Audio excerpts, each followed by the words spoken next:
Arthur के माँ बाप ने उसे एक अनाथालय में छोड़ दिया था, जहाँ पर वो पला बड़ा, और एक परिवार का प्यार उसके लिए बस एक सपना बनकर रह गया। पर आगे जाकर उसने अनगिनत लोगों की जान ली और उस देश का किंग बन गया। धीरे धीरे उसने पूरे अर्थ पर कब्जा कर लिया, और जिसने भी उसके सामने आवाज़ उठाने की हिम्मत की, उसने उसके साथ साथ उसके पूरे देश को ही ख़त्म कर दिया। उसकी ताकत के सामने कोई भी नहीं टिक पाया, लेकिन इसके बावजूद भी वह खुद को अकेला महसूस करता था। एक दिन वह खुद को पानी में डूबता हुआ पाता है, और एक आवाज़ उससे कहती है कि वह उसे दूसरा मौका देने वाली है, और वह उस मौके को बर्बाद ना करें। कुछ समय बाद आर्थर की आंखें खुलती हैं, और उसके सामने दो लोग थे, जो कि उसके पेरेंट्स हैं। उसके पिता का नाम रनोल्स है, और उसकी माँ का एलिस। थोड़ी देर में ही उन दोनों में बहस छिड़ जाती है कि आर्थर उनमें से किसके जैसा ज़्यादा दिखता है। उनकी बातें सुनकर आर्थर को समझ आ जाता है कि यहाँ चल क्या रहा है। उसका दूसरा जन्म हुआ है, और ये दोनों उसके पेरेंट्स हैं, और जहाँ पिछली ज़िंदगी में उसका कंट्रोल पूरी दुनिया पर था, अब वह अपनी बॉडी पर भी कंट्रोल नहीं कर पाता। और जब भी उसका डायपर बदला जाता था, उसकी शर्म के मारे बुरी हालत होती थी। इसके बाद वह एक ऐसी चीज़ देखता है जो उसे पुनर्जन्म से भी ज़्यादा हैरान कर देती है। उसका फादर रेनोल्ड्स अपने हाथों में एनर्जी को लेकर आता है, और अपने एक पंच से ही बड़े से पत्थर के टुकड़े टुकड़े कर देता है। पर इसकी वजह से उसे चोट लग जाती है, जिससे उसकी मदर एलिस हील करने लगती है। इतने सालों तक दुनिया पर राज करने के बाद भी उसने कभी भी ऐसी पावर्स के बारे में नहीं सुना था, तो शायद यह दुनिया ही उसकी दुनिया से अलग है। इसके बाद रेनोल्ड्स एक बड़े से मॉन्स्टर को मार गिराता है, जहाँ पर उसके साथ उसकी टीम भी थी। और उसका फादर जब घर आता है, आर्थर उसके हाथों में लगे वेपन और खून को देखता है। लगता है यह ऐसी दुनिया है जहाँ सबको अपने वेपन रखने की इजाज़त है। तभी उसकी मदर उसे सोने ले जाने लगती है, और आर्थर याद करता है कि वह अपनी पिछली ज़िंदगी में सो भी नहीं पाता था, क्योंकि सोने का मतलब था अससासंस के द्वारा मारा जाना। ऐसे ही कुछ महीने बीत जाते हैं, और वह अपने घुटनों पर चलने लगता है। एक दिन वह सोने का नाटक करता है, और जब एलिस वहाँ से चली जाती है, वह बेबी निंजा जैसा नीचे उतरता है, और अपने छोटे छोटे पैरों से एक रूम में जाता है, जहाँ पर काफ़ी सारी बुक्स थीं। उसे जो सबसे पहले बुक मिलती है, वो इस दुनिया के बारे में थी। उसे पता लगता है कि जिस कॉन्टिनेंट में उसका जन्म हुआ है, उसका नाम डिकैथन है, जिसके अंदर 3 किंगडम्स हैं। एक नेशन में डाइव्स रहते हैं, वहीं जंगल के अंदर एलेनोर का नेशन है, जिसके अंदर एब्स रहते हैं, और आखिरी किंगडम का नाम है सैपिन, जिसके अंदर वह पैदा हुआ है। इस किंगडम में ह्यूमंस ही रहा करते हैं, बिल्कुल उसी की दुनिया जैसा। पर यहाँ पर खून खराबे की जगह राजा का बेटा राजा बना है, और उसके समय के मुकाबले यहाँ की टेक्नोलॉजी उतनी आगे नहीं बढ़ी है। यहाँ पर लोग मैजिक पर ही रिलाई करते हैं। इतनी सारी डिटेल्स इकट्ठा करने के बाद वो एक और बुक को निकालता है, जिसमें मैजिक और माना के बारे में लिखा हुआ था, किसी ह्यूमन की। माना की स्ट्रेंथ ज़्यादातर उसके पेरेंट्स पर डिपेंड करती है, और माना को 2 तरीके से यूज़ किया जा सकता है। पहला ऑगमेंटिंग, और दूसरा ग्जूरिंग ऑनर्गुमेंटर्स। अपने माना का यूज़ करके अपनी बॉडी की ताकत बढ़ाते हैं, बेसिकली सुपर ह्यूमंस बन जाते हैं। दूसरी तरफ ग्जूर्स माना को कंट्रोल करते हैं, जिससे वह फायर, वाटर, विंड और बाकी के एलिमेंट्स को कंट्रोल कर सकते हैं। लेकिन उसे हीलिंग मैजिक के बारे में वहाँ कोई डिटेल नहीं मिलती, तो उसे लगता है कि एलिस कोई एक्सेप्शन होगी। उसे पता लगता है कि ज़्यादातर लोग प्यूबर्टी पर पहुंचने पर ही माना को अनलॉक करते हैं, और जब वह माना को अपने माना कोर के थ्रू कंट्रोल करते हैं, वह एक मेज़ बन सकते हैं। यह चीज़ आर्थर के लिए समझना आसान थी, क्योंकि उसने अपनी पिछली ज़िंदगी में वह दुनिया का राजा इसलिए बना था क्योंकि उसने अपने अंदर की को कंट्रोल करना सीखा था। और माना कोर भी उसी के जैसा है, तो वो अपनी सारी एनर्जी को फोकस करने लगता है, और थोड़ी देर में ही उसका माना कोर डेवलप होने लगता है। पर इससे पहले कि वह ज़्यादा कुछ ट्रेनिंग कर पाता, एलिस उसे ढूंढ लेती है। और जब आर्थर को उसने पकड़ा हुआ था, एलिस को पता लगता है कि उसने पॉटी कर दी है। ऐसे ही 2 साल बीत जाते हैं, और एलिस अपने प्यारे बच्चे के बारे में जर्नल में लिख रही थी। तभी उसे बाहर देखने पर पता लगता है कि रेनोल्ड्स आर्थर को स्वॉर्ड की ट्रेनिंग दे रहा है, जिसमें आर्थर तो बड़ा इंटरेस्टेड था। पर एलिस इसे देखकर गुस्सा हो जाती है। तुम्हें शर्म नहीं आती? एक छोटे बच्चे को इतनी खतरनाक स्टिक देते हुए इतने समय से यहाँ पर रहने पर उसे एक चीज़ तो समझ आ गई थी कि माता को गुस्सा दिलाना नहीं चाहिए। इसके बाद एलिस उसे मार्केट में लेकर जाती है, जहाँ वह इस दुनिया के वेपन्स को देखता है, और साथ ही मैजिक यूज़र्स को भी। वहीं इतने समय तक उनके साथ रहते रहते वह अपनी ज़िंदगी को एंजॉय करने लगा था, क्योंकि उसे अपनी पिछली ज़िंदगी में उसके माँ बाप ने एक अनाथ आश्रम में उसे रख दिया था, और वहीं पर वह पला पड़ा, और उसे कभी भी माँ बाप का प्यार मिला ही नहीं। तो उसे यह नई ज़िंदगी बहुत अच्छी लग रही थी। एक दिन वह अपने फादर को ट्रेनिंग करता हुआ देख रहा था, जो कि अपनी पूरी बॉडी में माना को सर्कुलेट करता है और छोटे छोटे पत्थरों को उठाता है। इससे अच्छा तो हाथ से ही उठा लेते। यार ये क्या है, क्योंकि रेनोल्ड्स एक ऑगमेंटर है, तो कजूरिंग में उसका हाथ तंग है। इसके बाद वो एक ऑगमेंटर की तरह अपनी बॉडी में माना को यूज़ करने लगता है। तभी उसकी माँ उठाकर उसे सुलाने के लिए ले जाने लगती है। पर आर बुक्स पढ़ना चाहता था, पर उसकी मॉम उसे रोक रही थी। पर जब वह अपना प्यारा सा चेहरा बनाकर उसकी तरफ देखता है, वह मान जाती है और वह बुक्स को पढ़ने लगता है। जैसे ही एलिस वहाँ से जाती है, वह फिर से अपने मानाकोर पर काम करने लगता है। थोड़ी देर में ही उनके घर में एक बहुत बड़ा धमाका होता है, जिससे रेनल्ड्स अपनी बेबी को बचा लेता है और इसकी वजह से उसकी पीठ जल जाती है। इसके बाद वह भागते हुए आर्थर को देखने जाते हैं, जहाँ वह देखते हैं कि उनका बच्चा बेबी ओड़ा की तरफ फ्लॉट कर रहा है। आर्थर उन्हें देखकर स्माइल करता है, लेकिन जैसे ही वह नीचे उतरता है, ऊपर की सारी सीलिंग नीचे गिरने लगती है। उसे लगता है कि अभी तो उसकी ज़िंदगी शुरू हुई थी, अभी ही ख़त्म होने वाली है। पर उसके पेरेंट्स बिना कुछ सोचे समझे उसे बचाने के लिए उसके पास आ जाते हैं। उसके पेरेंट्स ने अपनी बिना फिक्र किए हुए सिर्फ उसे बचाने के बारे में सोचा। उसने यह चीज़ कभी भी महसूस नहीं की थी। अपनी पुरानी ज़िंदगी में भी उसने बस दूसरे बच्चों को अपने पेरेंट्स के साथ ऐसा देखा था। इस चीज़ को वह पहली बार महसूस कर रहा था, जिसकी वजह से वह रोने लगता है और अपनी माँ से लिपट जाता है। इसके बाद हम आर्थर की पिछली ज़िंदगी का सीन देखते हैं, जहाँ पर उसके सैनिकों ने उस बंदे को पकड़ लिया था, जो कि उसे मारने आया था, और उसकी एक बीवी और बच्चा भी है। वहाँ पर काउंसिल फैसला सुनाती है कि उसे अपनी बीवी और बच्चे के साथ होम टाउन में भेज दिया जाए। प्लीज़ ऐसा मत कीजिए, हमारे होम टाउन में ज़िंदगी मौत से भी बदतर है। प्लीज़ आप मुझे भेज दीजिए, पर इन्हें रहने दीजिए। लेकिन तभी आर्थर सामने आता है और उसके बीवियों और बच्चों को मार डालता है। और काउंसिल यह देखकर कहती है कि उसने उन्हें मारकर बहुत अच्छा किया, क्योंकि अब उन्हें सफ़र नहीं करना पड़ेगा। और वह बंदा रोते हुए उसका शुक्रिया अदा करता है। वहीं प्रेजेंट में रेनेग्रेस आर्थर को ट्रेन करने जाता है और वह उसके लिए अपने ही जैसे ग्लव्स लाया था, पर आर्थर मना करके एक लकड़ी की तलवार उठा लेता है। इसके बाद वह दोनों प्रैक्टिस करना शुरू कर देते हैं और उसका फादर अपने स्टिक को माना से इन्फ्यूज़ कर देता है। लेकिन तभी आर्थर भी अपनी स्वॉर्ड में माना इन्फ्यूज़ करता है, जो देखकर वह हैरान हो जाता है और वह अपनी स्वॉर्ड से उसकी स्टिक को तोड़ देता है। यह सब देखकर उसका फादर समझ जाता है कि वो आर्थर को ट्रेन करने लायक नहीं है। मैंने सोचा है कि हम इसे एक टीचर के पास भेजेंगे, लेकिन एलिस सीधा ही मना कर देती है, क्योंकि वह अपने छोटे से बच्चे को किसी दूसरी जगह पर सिर्फ ट्रेन करने के लिए नहीं भेजना चाहती। हमने तो पहले ही डिसाइड किया था तुम उसे फाइटिंग सिखाओगे और मैं मैजिक पर। यह तो देखो मेरी स्वर्ड माना से इन्फ्यूज्ड थी, फिर भी इसने बीच में से काट दी। अभी तो यह बच्चा है, तो सोचो बड़ा होकर यह क्या क्या कर सकता है। इसलिए इसको बेहतर टीचर के पास भेजना ज़रूरी है। वो सब मैं समझती हूँ, पर मैं ऐसे ही किसी दूसरे शहर में अपने बच्चे को नहीं भेजने वाली। इसके चक्कर में वह काफ़ी देर तक बहस करते ही जाते हैं। इन सब चीज़ों से आर्थर परेशान हो जाता है और कहता है कि वह भी उसके साथ सिटी में आ सकते हैं और उन्हें उसे अकेला भी नहीं छोड़ना पड़ेगा। उन दोनों के दिमाग में आया ही नहीं था कि यह भी एक ऑप्शन है, और यह सारी प्रॉब्लम सॉल्व कर देता है। इसके बाद वह अपनी जर्नी के लिए वहाँ से जाने लगते हैं, जहाँ पर रेनाल्ड्स के एडवेंचर दोस्त भी पहुँचे हैं। आर्थर इन सबसे पहले मिल चुका है जब इसने घर को तोड़ा था। उनकी टीम के लीडर का नाम एडमम है। इसके बाद एक एक करके वह सभी आर्थर से मिलते हैं और वह सभी कैरेज में बैठकर वहाँ से निकल जाते हैं। लगता है कि यहाँ की दुनिया अभी उतनी भी आगे नहीं बढ़ी। ना तो यहाँ पर एयर ऊबर है, ना ही फ्लाइंग ड्रोन्स। थोड़ी दूर आगे जाने पर वो एक जगह ब्रेक के लिए रुकते हैं, लेकिन तभी वहाँ पर कुछ वुल्फ्स आ जाते हैं। लेकिन वो एडवेंचरर्स काफ़ी एक्सपीरियंस थे और बड़ी ही आसानी से उन सबको ठिकाने लगा देते हैं। वो रात को भी वहीं पर रुके हुए थे और साथ में बैठकर खाना खा रहे थे। वहाँ पर एलिस देखती है कि रेनल्ड्स को चोट लगी हुई थी, तो वह उसे हील करने लगती है।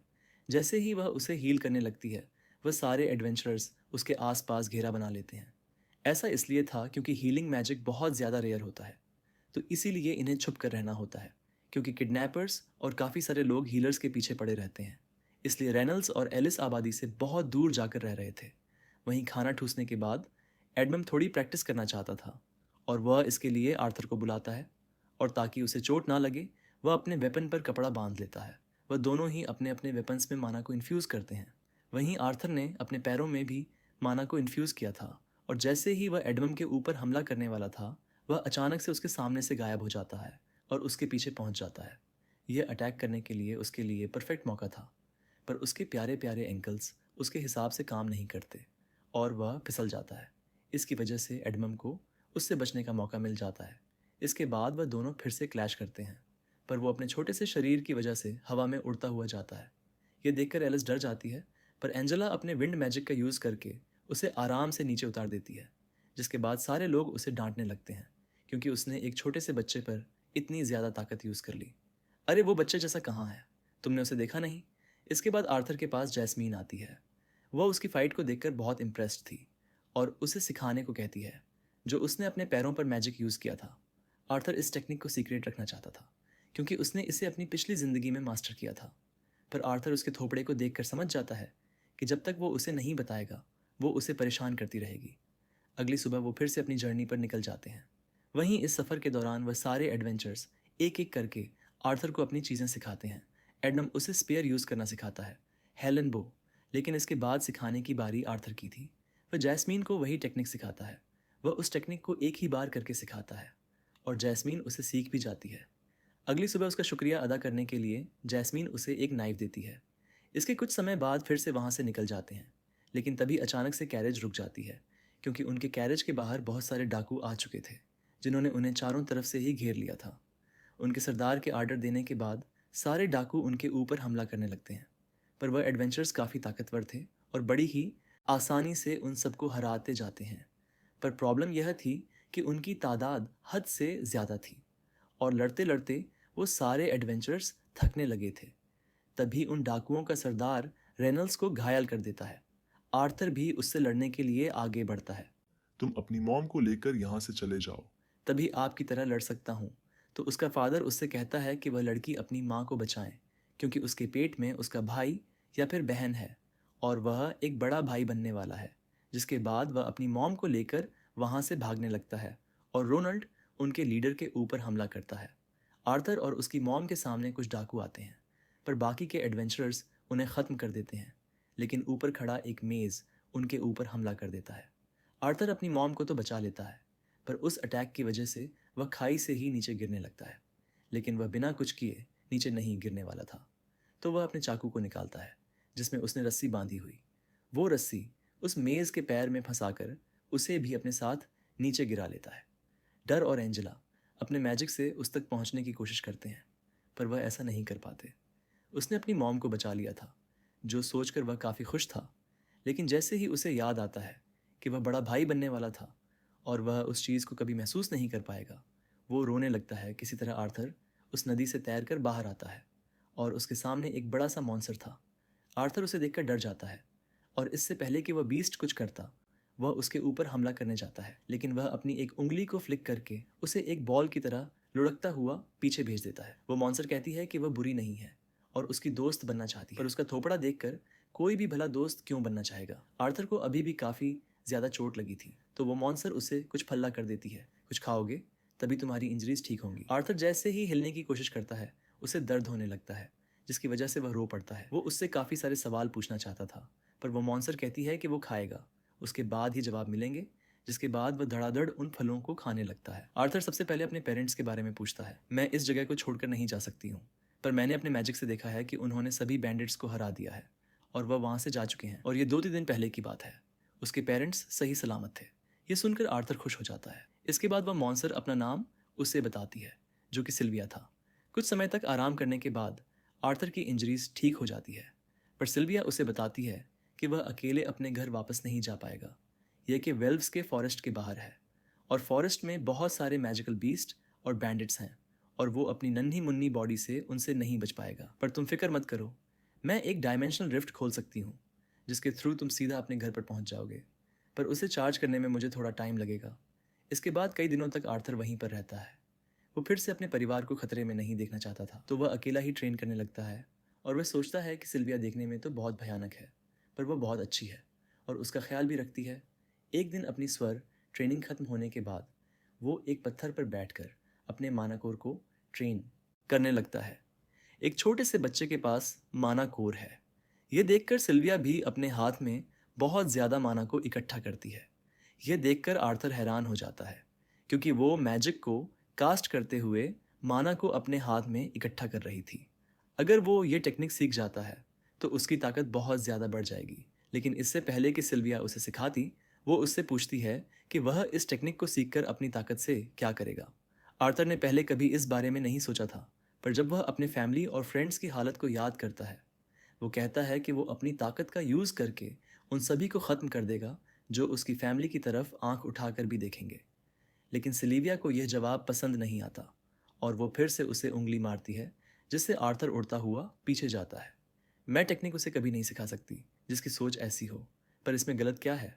अपने एनिमीज़ को मारना तो नेचुरली है ना। वो उसके सर पर अपनी उंगली रखती है। मैं चाहूँ तो तुम्हारे सर को प्यार से सहला सकती हूँ, या फिर एक फ्लिक में तुम्हारी खोपड़ी खोल सकती हूँ। तुम क्या प्रेफर करोगे? आर्थर ऑब्वियसली पहला ऑप्शन चुनता है। सिल्विया उससे कहती है कि अगर वह अपने अंदर नफरत भर के रखेगा तो उसकी ज़िंदगी नर्क बन जाएगी और यह बदले का साइकिल चलता ही जाएगा। वो नहीं चाहते कि आर्थर अपनी ज़िंदगी को ऐसे बर्बाद करे, तो वह फिर से पूछती है कि वह अपनी ताकत से क्या करेगा। आर्थर फिर से इसके बारे में सोचता है और इस बार वह अपनी फैमिली के अच्छे लम्हों को याद करता है और जवाब देता है कि वह अपनी पावर से अपनी फैमिली और फ्रेंड्स को प्रोटेक्ट करना चाहता है। और सिल्विया को यह जवाब पसंद आता है। वहीं बाहर सिल्विया जैसा ही एक मॉन्स्टर है जो कि उसे ढूंढता हुआ उसके काफ़ी करीब पहुंच चुका है। उसके बाद पास्ट के सीन में हमें पता लगता है कि आर्थर बस नाम का राजा था। सारी चीज़ें तो काउंसलर चलाया करते थे, वह बस उनके लिए एक तलवार था और जहां वह इशारा करते थे वो बस उन्हें मार दिया करता था। पर उसे वैसे जीना कभी भी पसंद नहीं आया। दूसरी तरफ सिल्विया आर्थर को उसी टेक्निक को यूज़ करना सिखा रही है। आर्थर अपने आसपास के मानव को कंडेंस करना शुरू कर देता है। थोड़ी देर तक उन्हें इकट्ठा करने के बाद वह उसे अपने शरीर के अंदर डाल देता है, जिससे उसकी ताकत बढ़ जाती है। वह खुद को पहले से ताकतवर महसूस कर रहा था और वह सिल्विया का शुक्रिया अदा करने के लिए उसके पास जाता है। लेकिन तभी सिल्विया किसी को आता हुआ महसूस करती है और वो आर्थर को धक्का देकर पत्थरों के पीछे छुपा देती है। वो उन पत्थरों के बीच के छेद में से एक और मॉन्स्टर को देखता है जो कि बिल्कुल सिल्विया जैसा दिख रहा था। वो दोनों एक दूसरे को जानते थे। सिल्विया मेरे साथ आओ, लेकिन जैसे ही सिल्विया उसे मना करती है वह उसके ऊपर हमला कर देता है। आर्थर जाके उसकी मदद करना चाहता है, पर तभी उसे सिल्विया की आवाज़ सुनाई देती है। तुम मेरी फिक्र मत करो, वहीं पर छुपे रहो। बेहतर यही होगा कि तुम मेरे साथ चलो। मैं तुम्हें मारना नहीं चाहता। लेकिन तभी सिल्वी अमा को इकट्ठा करने लगती है और अपने असली फॉर्म को रिवील करती है, जो कि असल में एक ड्रैगन है और वह अपने इस फॉर्म में पहले से ज़्यादा पावर यूज़ कर सकती है।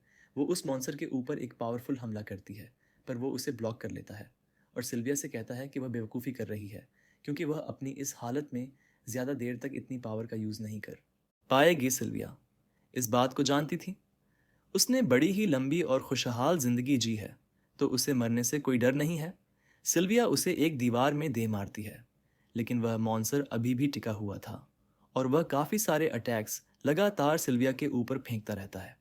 इन सब हमले की वजह से सिल्विया अब घायल होने लगती है, लेकिन अब उसे आर्थर की फिक्र होने लगी थी, क्योंकि अब उस मॉन्स्टर के अटैक जहां पर उसने आर्थर को छुपाया था उसके पास जाने लगे हैं। इसके बाद वह अपने एक और हमले को तैयार करता है और सिल्वी देखती है कि हमला आर्थर को लग जाएगा, तो वह अपनी पावर का यूज़ करके टाइम को रोक देती है, जिसके बाद वह आर्थर को वहाँ से बाहर बुलाती है। आर्थर उससे कई सारे सवाल पूछना चाहता था, लेकिन सिल्विया ज़्यादा देर तक टाइम को नहीं रोक सकती, तो वह एक पोर्टल ओपन करती है, पर क्योंकि वह उसे पूरी तरह से चार्ज नहीं कर पाई, तो आर्थर इसके थ्रू फॉरेस्ट के बाहर नहीं जा पाएगा। इसके बाद सिल्विया उसे एक एग ऑन फेदर देती है। इस एग को उस फेदर में लपेट के रखना और जाने से पहले फाइनल गिफ्ट के तौर पर वह अपनी विल को आर्थर के हाथों पर इम्प्रिंट कर देती है। आर्थर उससे पूछता है कि यह सब है क्या, पर सिल्विया उससे कहती है कि समय आने पर उसे सब समझ आ जाएगा। मुझे माफ़ करना, मैं शुरू से ही तुम्हें घर भेज सकती थी, पर तुम्हारे साथ मुझे रहना पसंद था, इसलिए मैंने तुम्हें नहीं भेजा और मेरी वजह से तुम्हारी जान खतरे में पड़ गई। मुझे इससे कोई फ़र्क नहीं पड़ता। मैंने आपके साथ बहुत समय बिताया है और आप मेरी फैमिली जैसे हो। आपने मेरा ध्यान वैसे ही रखा है जैसे एक माँ रखती है। तुम्हारी तो एक माँ पहले से ही है, तो आप मेरी ग्रैंड माँ हुई। यह सुनकर वह इमोशनल हो जाती है और आर्थर से फिर से उसे ग्रैंड माँ बुलाने को कहती है, तो आर्थर फिर से उसे ग्रैंड माँ बुलाता है। इसके बाद आर्थर पोर्टल के थ्रू जाने लगता है, लेकिन तभी वह मुड़ के सिल्विया की मदद करने आने लगता है और तभी वह पोर्टल बंद हो जाता है, जिसके बाद टाइम फिर से रिज्यूम होता है और वह अटैक जाकर सिल्विया को लगता है सिल्विया